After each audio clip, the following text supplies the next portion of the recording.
ওমিক্রনের মধ্যেই চীনা বিজ্ঞানীদের দাবিতে আতঙ্ক বাড়ালো নিওকোভ। মিউটেশন হলে কতটা ভয়ঙ্কর হয়ে উঠবে এই নতুন ভ্যারিয়েন্ট, এই নিয়ে আমাদের এই মুহূর্তের আলোচনার জন্য আমার সঙ্গে যারা রয়েছে ডক্টর শুদ্ধসত্য চট্টোপাধ্যায়, রয়েছে ডক্টর কাজল কৃষ্ণ বণিক, ডক্টর সৌমেন সাহা। আমরা আলোচনায় আসবো, কিন্তু তার আগে শুরুতে আপনাদের দেখাবো ভয়ঙ্কর করোনা আবহের মধ্যে নতুন করে যেটা উদ্বেগ বাড়াচ্ছে সেটা হচ্ছে নিওকোভ। কি এই নিওকোভ দেখুন। দেশে এখনো প্রতিদিন করোনায় আক্রান্ত হচ্ছেন 2 লক্ষের বেশি মানুষ। প্রাণ যাচ্ছে শয়ে শয়ে সহনাগরিকের। করোনা তৃতীয় ঢেউয়ে উদ্বেগ বাড়িয়েছে variant of concern Omicron.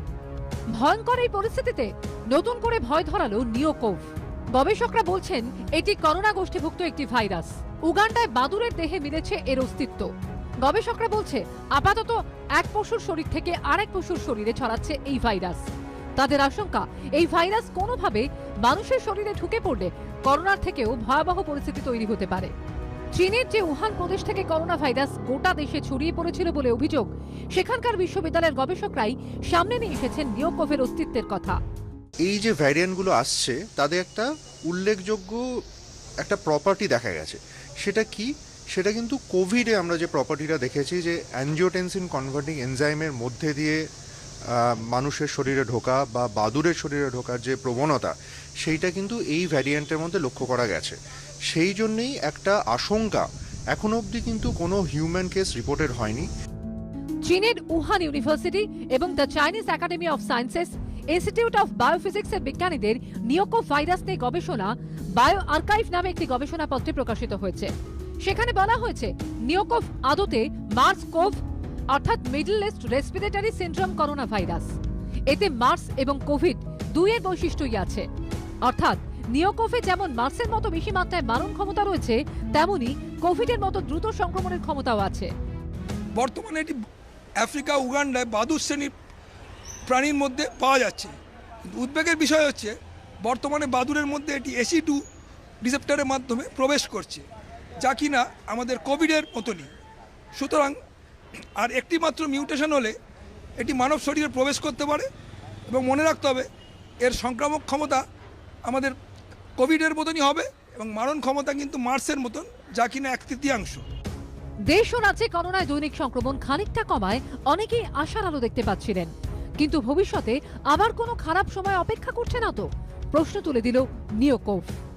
ঝিরাম করঞ্জয়ের report, ABP আনন্দ, কলকাতা। আমি প্রথমেই ডক্টর শুদ্ধসত্য চট্টোপাধ্যায় আপনার কাছে আসবো। ডক্টর চট্টোপাধ্যায়, উহানের বিজ্ঞানীরা যেটা দাবি করছেন যে মানুষকে সংক্রমিত করতে এটা একটা মিউটেশন দূরে, যদিও রাশিয়ার গবেষকরা বলছেন যে আরো গবেষণার প্রয়োজন রয়েছে। এটা আসলে কতটা ভয়ঙ্কর, কতটা চিন্তার, কতটা উদ্বেগের?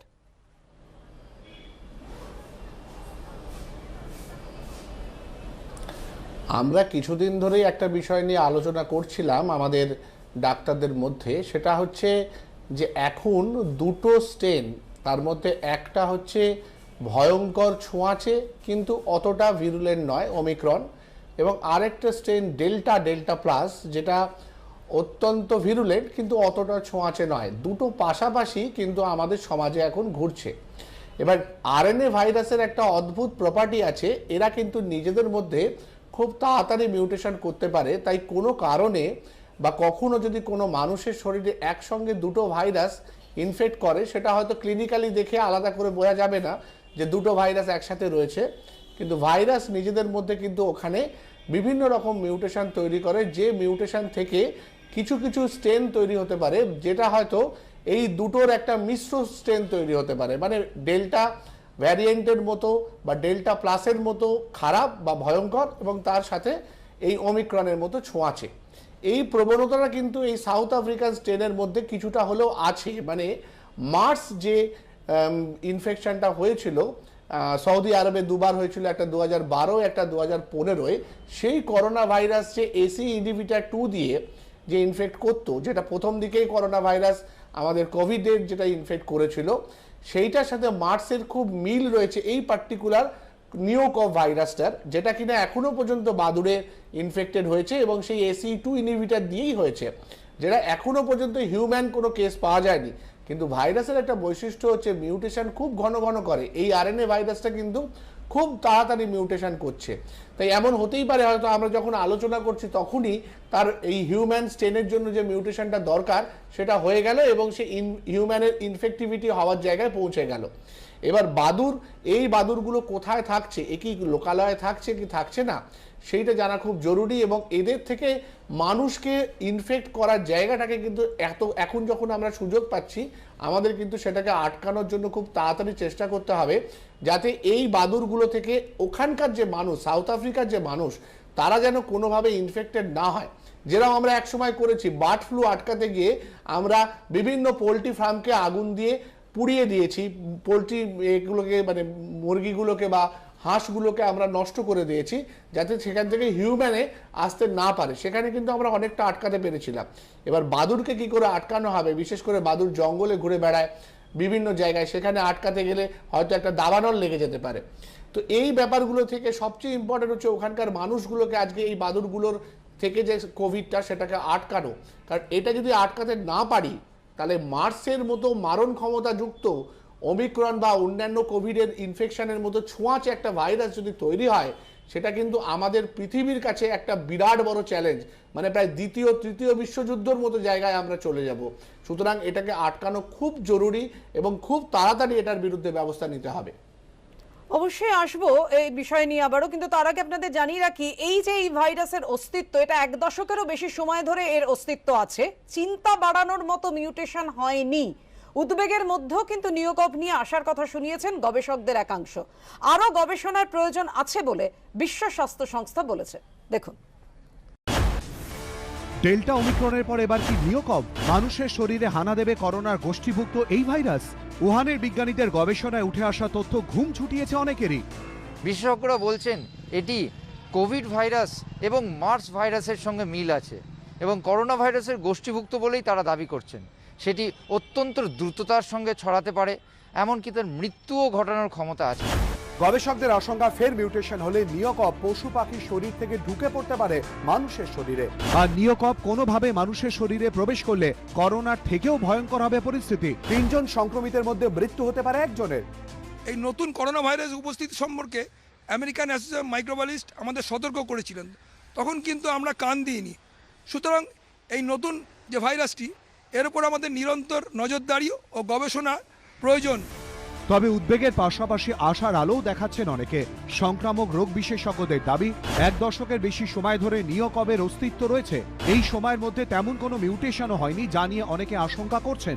এই পরিস্থিতিতে বিশ্ব স্বাস্থ্য সংস্থার তরফ থেকে নিয়োকব নিয়ে আরও গবেষণার কথা বলা হচ্ছে।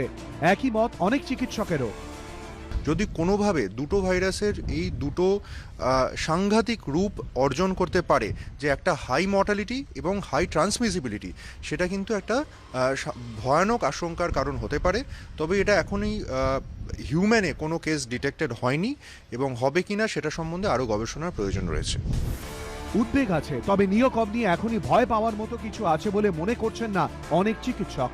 তারা বরং বর্তমান পরিস্থিতি মোকাবিলার জন্য নিয়ম করে কোভিড বিধি মেনে চলতে বলছেন। এবং আমরা যদি দেখি যে মার্চ যখন হয়েছিল মিডল ইস্টে, হই হই করে সবাই বলতে শুরু করেছিল যে এটা থেকে প্রচুর লোকের এন্ডেমিক থেকে প্যান্ডেমিক হবে এবং মারা যাবে। আলটিমেটলি কিন্তু হয়। আমি লোককে রিকোয়েস্ট করব, এত ভাবার দরকার নেই। বিজ্ঞানীরা বিজ্ঞানীদের কাজ করুক, আমরা আমাদের কাজ করি, যেন আমরা মাস্ক পরে বেরোই। আগামী দিনে নিয়োকব নিয়ে আর কি কি তথ্য উঠে আসে সেদিকেই তাকিয়ে আছে সবাই। ঝিলম করঞ্জাই, এবিপি আনন্দ, কলকাতা। বারবারই যেটা ঘুরে ফিরে আসছে, আমাদের সচেতন হতে হবে, আমাদের সজাগ থাকতে হবে। ঠিক এই জায়গাটাতেই ডক্টর বণিক আপনার কাছে আসবো, যে যখন করোনার সঙ্গে আমরা পরিচিত হতে শুরু করি, করোনা ভাইরাস আমাদের সংক্রমিত করতে শুরু করে, তখন নানান সূত্রে দাবি করা হয়েছিল যে বাদুড় থেকে ছড়িয়েছে, চীনের গবেষণাগার থেকে ছড়িয়েছে। এক্ষেত্রেও যেমন উগান্ডায় বাদুড়ের দেখে মিলেছে এর অস্তিত্ব। মানে এটা কিভাবে আটকানো সম্ভব?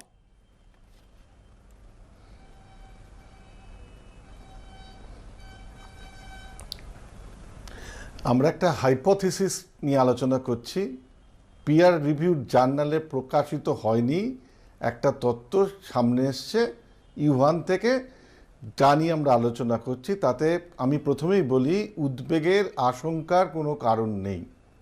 এখনও অনেক স্টাডি লাগবে। জানবেন, বিশ্বের 75% মতন ইনফেকশাস ডিজিজ যেগুলি মানুষের হয় তার উৎপত্তি কিন্তু জন্তু জানোয়ার থেকে হয়েছিল, যাকে আমরা পোশাকি ভাষায় জুনোসিস বা জুনোটিক ডিজিজ বলি। সুতরাং বাদুর থেকে অতীতেও আমাদের অসুখ এসছে, আর আপনারা নিজেরাই দেখালেন যে এই যে নিওকব নিয়ে আলোচনা হচ্ছে তা আজ থেকে 10 বছর আগে উপস্থিত ছিল আমাদের এই সমাজে, এবং সেখানকার কোনো রকমের কোনো মিউটেশন মানব শরীরে প্রবেশ করার মতন ঘটেনি, যা নিয়ে চিন্তার। অর্থাৎ কিনা আজকে এই মুহূর্তে দাঁড়িয়ে বিষয়টি শুধুমাত্র বিজ্ঞানী গবেষক ল্যাবরেটরির মধ্যেই সীমাবদ্ধ থাকুক, আছে এবং হয়তো থাকবেও। কেননা যে মিউটেশনের কথা বলা হচ্ছিল এবং যে সোর্সের কথা বলা হয়েছে, সেই বাদুর কিন্তু ওয়াইল্ড অ্যানিম্যাল গোত্রভুক্ত, তারা মানুষের বসবাস করার জায়গায় আশেপাশে আসে না। 2 নম্বর, এর যে মিউটেশন হলে মানব শরীরে প্রবেশ করতে পারে, T510F বলে যে মিউটেশনটার কথা বিজ্ঞানী গবেষকরা বলছেন, তা হতে যে সময় লাগে এবং যে এনভায়রনমেন্ট লাগে, মনে রাখবেন এই জাতীয় সংক্রামক ব্যাধি যেখানে কোনো আরএনএ ভাইরাস ইনভলভ থাকে, তার জন্য সবচাইতে গুরুত্বপূর্ণ হচ্ছে পরিবেশ এবং আমরা মানুষ, আমাদের আচার আচরণ। এই দুটো যখন সেই ভাইরাসকে পজিটিভ কোনো একটা এনভায়রনমেন্ট দেয়, তখনই ভাইরাসটা নিজেকে পরিবর্তন করে মানব শরীরের কোষে প্রবেশ করতে পারে। অর্থাৎ কিনা যদি পরিবেশের ওপরে যে নজরদারির কথা, এই ওয়াইল্ড অ্যানিম্যালসগুলোর ওপরে যে নজরদারির কথা বিশ্ব স্বাস্থ্য সংস্থা বলছে, আমরা বলছি, জনস্বাস্থ্য বিজ্ঞান বলছে, এবং পাশাপাশি মানুষের আচার আচরণ যদি সঠিক থাকে, স্বাস্থ্যবিধি মেনে চলার বিষয়টি যদি গুরুত্ব সহকারে মানেন, তাহলে এই নিওকব শুধুমাত্র কাগজে কলমে বিজ্ঞানী গবেষণাগারেই থাকবে। একদম, আমাদের অবশ্যই মনে রাখতে প্রত্যেকে তো হবে আমরা তাই চাই, যে যেটা আমরা একদম কাগজে কলমে গবেষণাগারেই থাকুক। 2012 সালে তার প্রকোপ দেখেছি, আমরা সার্স কোপ দেখেছি, সব মিলিয়ে মনে রাখতে হবে গবেষণাগারই থাকবে এবং মানুষকে সতর্ক থাকতে হবে, নজরদারি দৃঢ় রাখতে হবে। পরিবর্তনশীল ভাইরাসকে রুখতে গেলে তার পরিবর্তনের নজরদারিটাই সবচাইতে গুরুত্বপূর্ণ ভূমিকা পালন করে। একদম, যেটা আমি শুরুতেও বলছিলাম, এখনো বলবো, এবং শেষ করতে মুহূর্তে প্রতি মুহূর্তে যেটা আমাদের প্রত্যেকের বক্তব্য, যে আমরা সজাগ থাকবো, সচেতন থাকবো। ডক্টর সৌমেন সাহার কাছে আসবো এই প্রশ্নটা নিয়ে, যে এই যে নিওকব ভাইরাসটা, এটা কিভাবে মিউটেট করে, আমাদের আরো কতটা সতর্ক হওয়ার প্রয়োজন রয়েছে এবং কিভাবে সতর্ক থাকবে, আমরা এই মুহূর্তে আলোচনায় আসবো। কিন্তু তার আগে আপনাদের দেখাবো রাজ্যে করোনার আপডেট। টানা 15 দিন 30-এর ওপরেই করোনায় মৃত্যু। রাজ্যে একদিনে করোনায় 35 জনের মৃত্যু হয়েছে। একদিনে 3512 জন করোনায় সংক্রমিত হয়েছেন। দৈনিক মৃত্যুতে শীর্ষে উত্তর 24 পরগনা। আমি ডক্টর সাহা আপনার কাছে নিওকব নিয়েই আলোচনায় আসবো, অবশ্যই পরে করোনার ফিগারে আসবো।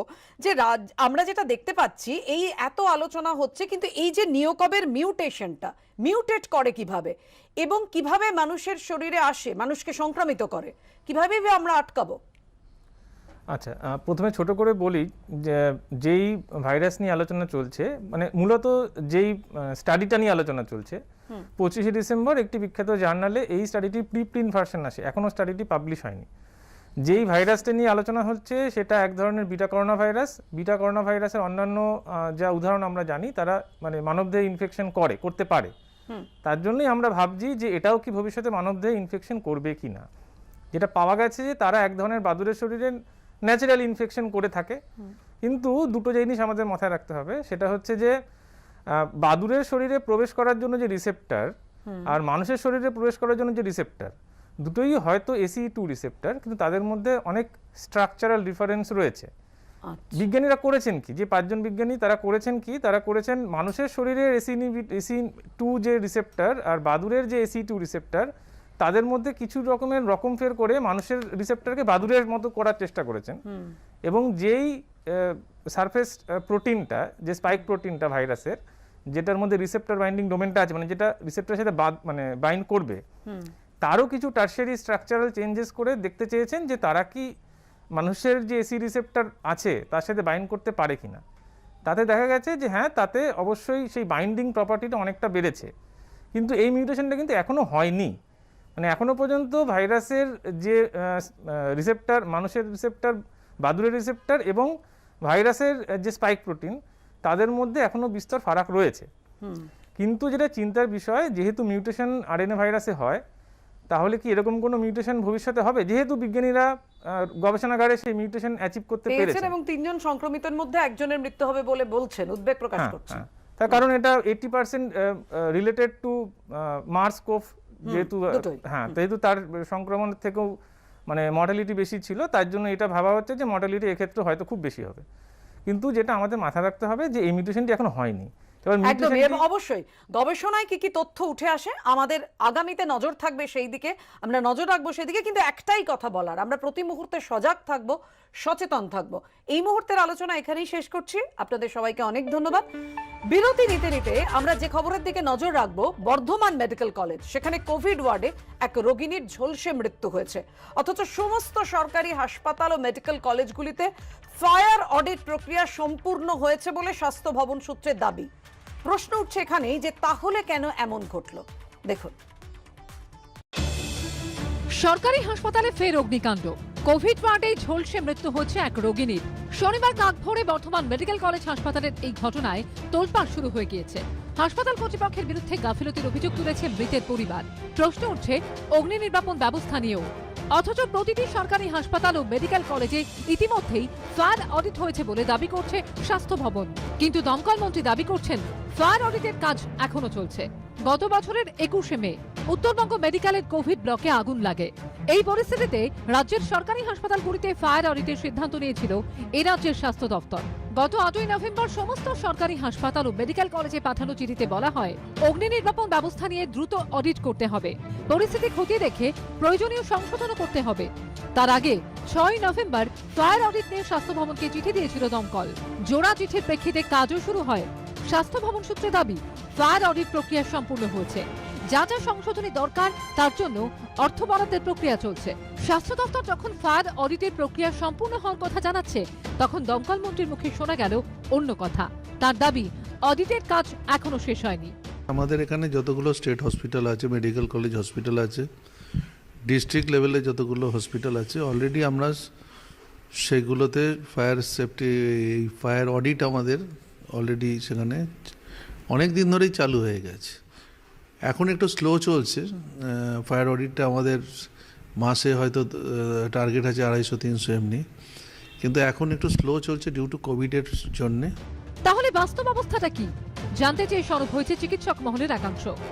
সরকারকে এটা বুঝতে হবে যে শুধু আদেশনামা বার করলেই কাজটা শেষ হয়ে যায় না, তার রূপায়ণটা হচ্ছে কিনা সেটাও তাকে দেখার কথা। ফায়ার অডিটের জন্য আদেশনামা বার করলেই কাজটা শেষ হয় না, এক।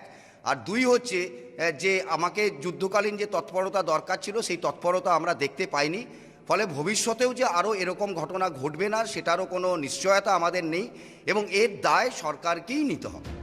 স্বাস্থ্য ভবনের তরফে জানানো হয়েছে বর্ধমান মেডিকেল কলেজ হাসপাতালে অগ্নিকাণ্ডের ঘটনার তদন্তে একটি টিম পাঠানো হয়েছে। ঝিলাম করঞ্চাই, মৈত্র ঠাকুর চক্রবর্তী ও কমল কৃষ্ণদের রিপোর্ট, এবিপি আনন্দ।